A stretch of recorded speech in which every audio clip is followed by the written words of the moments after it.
Hey everyone, Shinjoy here, aka GoTiger in the Mechwarrior Online universe.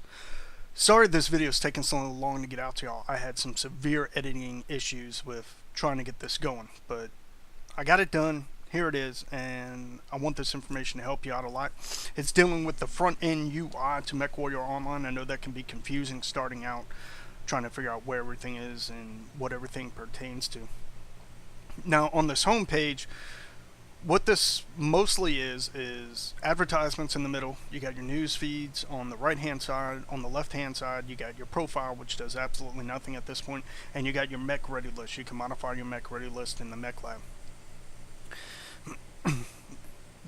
Along the bottom row, from right to left, you have your social tab, which shows you your friends, any groups you might, the group you're in, any invites you might have, friend and group invites, and people that you have blocked.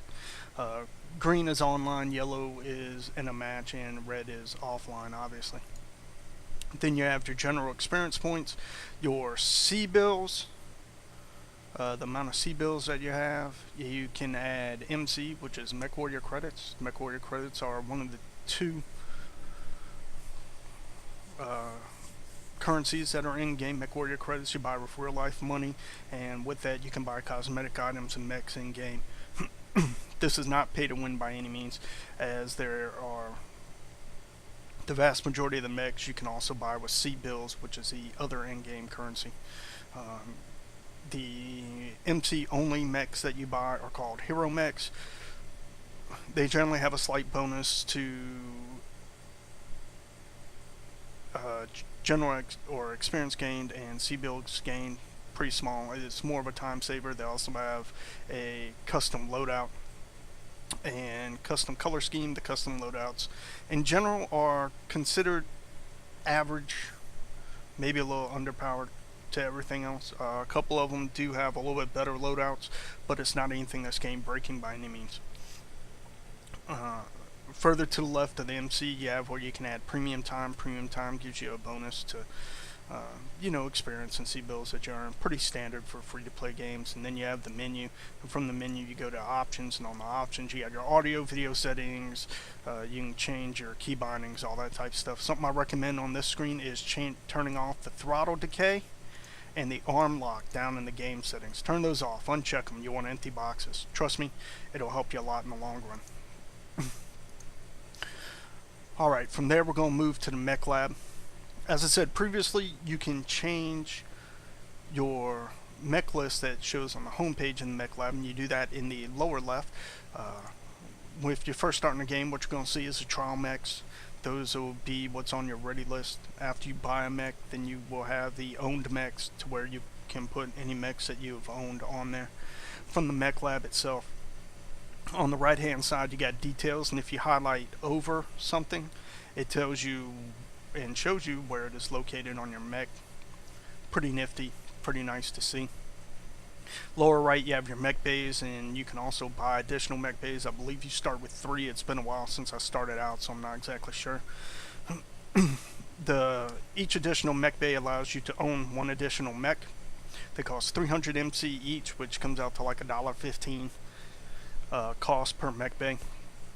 This is something, if you end up playing the game for any length of time, you're going to end up buying more mech bays, because you want to have more mechs to give you more options on what to play and change up the play styles. Then along the bottom row you have the mechs that you own themselves, and then the open mech bays that you have. And you can scroll through those either using the arrow keys or your mouse scroll wheel. Now, once you own a mech and you have it highlighted, you have a $sign, which is to sell the mech and any equipment that you have on it. Alright, so you're not just selling the chassis, you're selling every piece of equipment that is on that mech.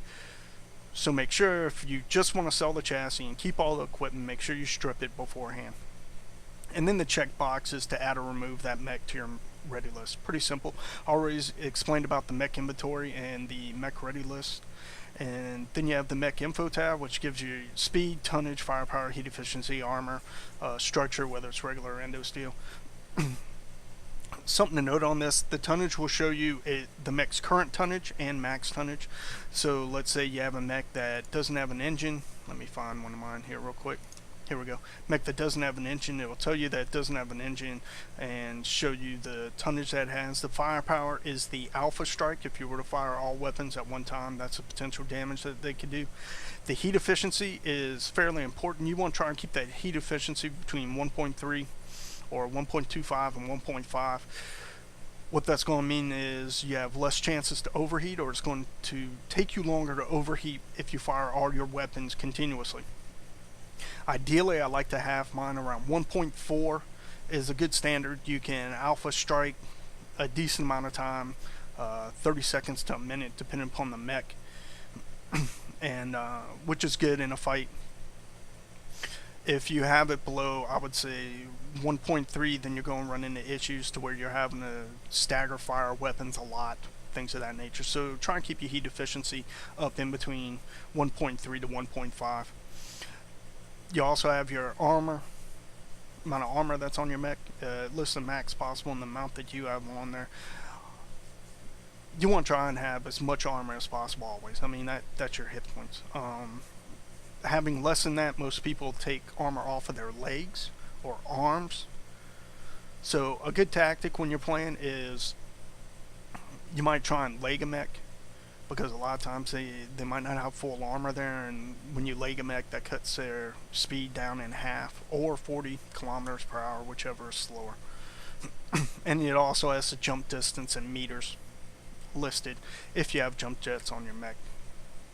Now, on the Mech Lab tab, we have 4 other sub-tabs. We have Loadout, Modules, Camo Spec, and Cockpit. Camo Spec and Cockpit are your cosmetic items. Cockpit are items in your cockpit that you'll see in a match.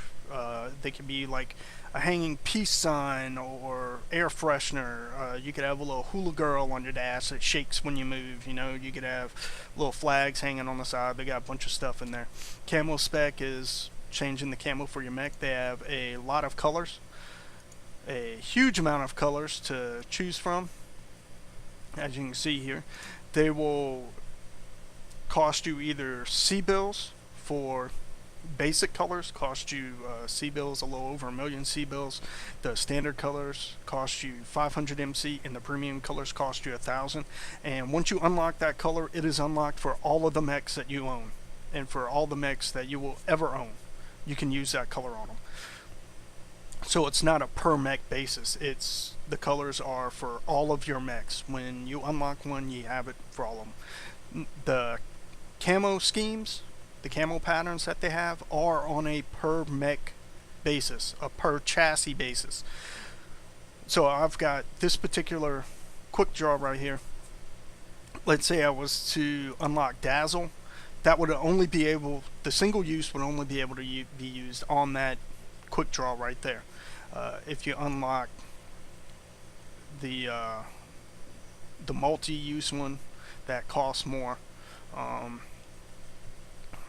You can switch it in and out for all mechs of that type. So if I was to unlock Dazzle and spend 750 MC, it would be unlocked for all of my quick draws only. All of my quick draws only. These are a per chassis basis. Okay. So basically you would have to change camo schemes 10 times to make it worth overbuying, say, 3 single uses if you've got 3 variants of that mech. Generally, buy the single uses is what I would do, unless you plan on changing camo schemes a lot with your mechs. I don't. Some people do. I know guys that buy the unlimited use ones. Personally, I bought the unlimited use for my Jaeger mech because I wasn't thinking when I bought it. Otherwise, I would just bought 3 or 2 single uses. But yeah, I recommend going in and picking up a single use unless you're going to be planning on changing camo patterns a lot. And they do have a number of camo patterns, and they also have some quote-unquote custom ones as well as the other ones for you to check out there. Now, on the loadout page, that's where you will change all your weapons, heat sinks, engines, ammo, firing systems, your internal structures. I mean, everything. This is the meat and potatoes of the front end UI right here. And you can either click on a certain area in your mech and it'll show you everything that's in there, or you can go into the lower left hand corner and click on the little circles and it'll take you to that part of the mech. And everything in here is click, drag, drop, or double click from the list that's on the right hand side. And when you click on an area and you're under weapon systems, it'll show you only those weapons that will fit in that area based upon the hard points. Alright, so like I only got a missile hard point in my center, so that's all it's showing me is missiles. If I was to click on my torso here, this has 2 energy, so it's only showing me all the energy weapons. Okay, you get that. Pretty simple, pretty easy to do. Then you have the ammo tab, you have your equipment tab, which includes jump jets, heat sinks, engines, and Beagle Active Probe. You have your armor tab, which is pretty simple. You modify the armor using the up and down arrows, and the total amount shown is on the right hand side of the list here for each particular area of that mech. Right now I'm showing the center torso, so the total armor I could have there is 80, but with the torsos, that 80 all includes front and rear torso. So between my center torso front and my center torso rear, I have a total of 80, thus it's maxed out. Pretty easy to do. And then under the upgrade tabs, this is where you'll upgrade your armor structure, heat sinks, and firing system if you have missiles available on your mech. Recommendation for me is put endo steel and double heat sinks on every mech that you own. Just do it. It's going to free up a bunch of tonnage, and double heat sinks will increase your heat efficiently a huge amount. If you're running a light mech, you might want to run ferrofibrous arbor to free up some more tons for either armor or more weapons. Up to you. A lot of light pilots do that. If you're running missile weapons, if you're running SRM 6s or LRM 10s, 15s, or 20s, I recommend running Artemis. What that does is that tightens the shot group of those missiles so they don't spread out as much. Pretty easy, pretty simple stuff there. Now we've got the modules. Every mech has 2 module hardpoints, and once you reach master, you can increase that by 1. I'll explain about the master level in a second. For your modules, I recommend getting advanced seismic sensor. It's going to be nerfed coming tomorrow, but even with its range being nerfed, it's very, very good. It shows you any enemy mech that's moving within the range of that seismic sensor. Currently, the range on advanced seismic sensor is 400 meters. Tomorrow it'll be nerfed down to, I think, around 240, but even with that, it allows you to know when mechs are sneaking up on you or trying to flank you within that range. They'll show up as a red ping on the minimap. It's kind of a wall hack. It's kind of OP right now, but I definitely advise getting that. Now, the modules are expensive, and you have to have the modules unlocked in your pilot tab before you're able to place them on your mech. This is something that I wouldn't worry about doing until you become extremely familiar with the game and you have a good bit of money saved up, because some of the modules do cost as much or more than some of the heavy mechs. So it's not a must-have type deal. It definitely helps you when you play. You'll be at a slight disadvantage while playing if you don't have some of these, but it's nothing game breaking by any means. You can play perfectly fine without them. You'll just have to be more situationally aware if you're doing such. Now, under the modules, you have the consumable modules. For these, you do not have to have these unlocked in the pilot tab. They're one-time use items. The main 2 on here, if you're going to get something, is Cool Shot 9. Cool Shot 9 helps to basically get rid of heat that's on your mech when you're getting close to overheated, so that you can fire longer. That's a good one to pick up. And also, if you're a scout and you have people who are using long-range missiles on your team, UAV is a good one to have as well. What that does is that shoots a UAV up above your head, approximately 150 meters from where you are when you launch it, and it lights up all enemies on the other team, regardless of ECM.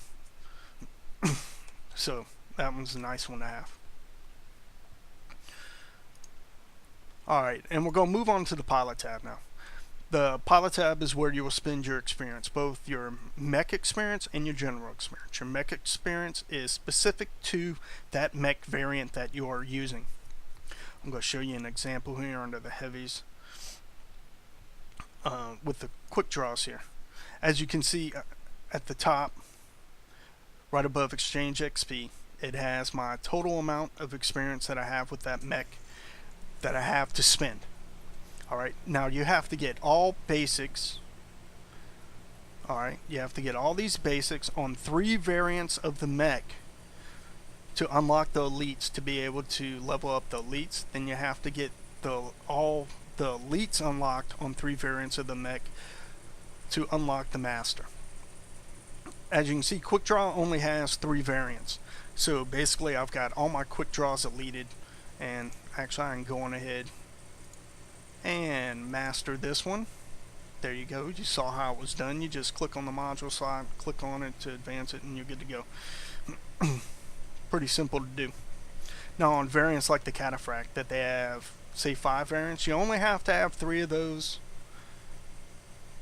bought and in your inventory to be able to level them up. That's the key. You have to have the mechs in your inventory to be able to spend any experience points that you earned with them. So what a lot of people do is they'll go on ahead and pick out 3 variants that they like to run. They'll level all of them up through basic, and then level them all up through elite to unlock the master module on maybe that one variant that they really like to play. And then after they've unlocked the master module, they'll sell the other 2 variants, keep the one that they like to play, and keep rolling. That's a personal thing, up to you if you want to do it that way. Now the pilot tree is where you spend your general XP. General XP is earned at a ratio of 10 to 1 to mech XP. So if you earn 100 mech XP, you earn 10 general XP. General XP is where you unlock your modules so that you can use them in your mech. And they have a number of these to buy. They cost anywhere from 5 to 15,000 general XP. They take a while to earn. The ones that I advise getting are, like I said before, Advanced Seismic Sensor, Target Info Gathering, Advanced Sensor Range. Those are all outstanding ones to have, as well as Advanced Target Decay and 360 Target Retention, depending upon if you're playing a missile boat, if you're playing a scout, those type deals. Those 5 right there, if I was going to nail it to 5 must-haves, those are the 5s that I would consider as everyone must have unlocked. It's going to take you a while to get these, so don't worry about having to have them right away, but definitely keep it in the back of your mind, you know, which one of these fits your playstyle. And if you click on it, it'll show you a description of exactly what it does, so that you know what you're getting before you buy it. Pretty simple, pretty easy stuff here. Now I'm going to go back to the home page, and I'm going to show you up here next to the launch button. You have this little mech inside a gold ring right here, and that's how you select your game mode. You have assault game mode, which is basically each team starts on either end at their base, and 2 ways to win: you either destroy the other team or capture their base. Conquest is kind of like a capture the flag, capture resources type deal. You got 5 areas on the map that you go and you stand in the box, turns it over to your side. You earn points for your side the longer you own it, and there's a set point limit. You can win it by points or by destroying the other team. You have any, which is just that. When you click any and hit launch, it'll fit you in either Conquest or Assault, whichever one gives you the better match. And then you have the Testing Grounds. The Testing Grounds is pretty important for news players. This is where you can go into any map in the game. And you'll be in there as a solo player. You'll be in there alone by yourself. They will have 8 static enemy mechs spread throughout the map. You can practice targeting and gunnery skills on those mechs, ranges, line of sights, anything like that. They're there, basically target dummies for you to use. You have full access to the map and everywhere on that map, just like you would in a regular match. So you can actually go into the maps, wander around them, find all the little cubby holes, all the hiding places, all the routes, test them out, check line of sights, do all that stuff. and that's pretty cool. That's an outstanding tool for new players to use. I recommend, if you are a new player, or if you're a returning veteran even, and you haven't played for months, go on ahead, go into one of these maps, practice your gunnery skills while standing still. Practice your gunnery skills while moving, doing the what's called the circle of death, to where you circle an opponent. At first work on just hitting them, and then work on hitting specific areas. Work on taking off arms. Work on hitting left and right torsos, that type thing. All right, it's just really good. In the future, PGI wants to have this to where you can enter into it as a team to be able to practice various tactics, strategies, things of that nature.